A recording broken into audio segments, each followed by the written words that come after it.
Opisyal na ngang binuksan ang bagong City Hall ng San Jose del Monte, Bulacan.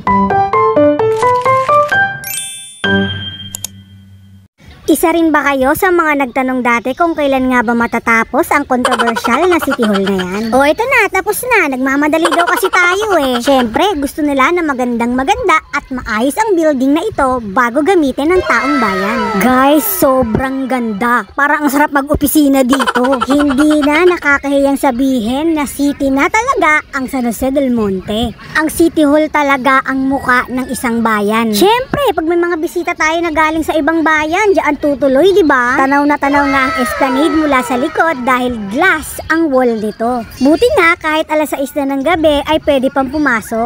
Oo mga Jai, alas 6 na yan pero ang liwanag pa. At ang mga nagtatrabaho ay pauwi pa lang. Kung ganyan ba naman kaganda ang opisina, ang sarap magtrabaho, di ba? Natsyempuhan nga namin na inaayos nila itong flagpole. Gagi, ngayon lang ako nakakita ng ganito automatic, hindi na kailangan ng Boy Scout na maghihila. Kahit nga gabi ay sobrang ganda pa rin dito. Bonggang-bongga naman kasi ang mga pailaw, talagang bagay na bagay sa bagong City Hall na ito. Sa mga ka-San Joseño ko dyan, kung may mga kamag-anak kayo or mga kaibigan na galing sa ibang lugar o galing sa ibang probinsya, ay dalhin nyo dito. Hindi na kasi nakakahiyang ipagmayabang ang City Hall natin. Siyempre dapat proud San Joseño tayo. Sinasabi ko sa inyo kung may kailangan kayo sa City Hall, alam nyo na kung saan kayo pupunta. May mga Egypt naman na dumadaan dito. Kahit nanggaling ka sa Sample or nanggaling ka sa Tongko or sa Star Mall, madali na lang puntahan ang bagong City Hall na ito. Nakakahiya naman kasing mag-ikot-ikot sa loob ng City Hall, kaya nag-photograph na lang ako sa SJDMPIO para makita natin ang loob. Ito ang loob ng kanilang mga opisina. Diyos ko day, napakaganda naman talaga. Hindi na mukhang old school na City Hall or opisina, di ba?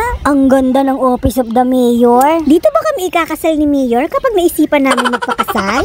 Parang ang sarap magpakasal ah. O siya, sige, yun lang mga Jai. Bye-bye!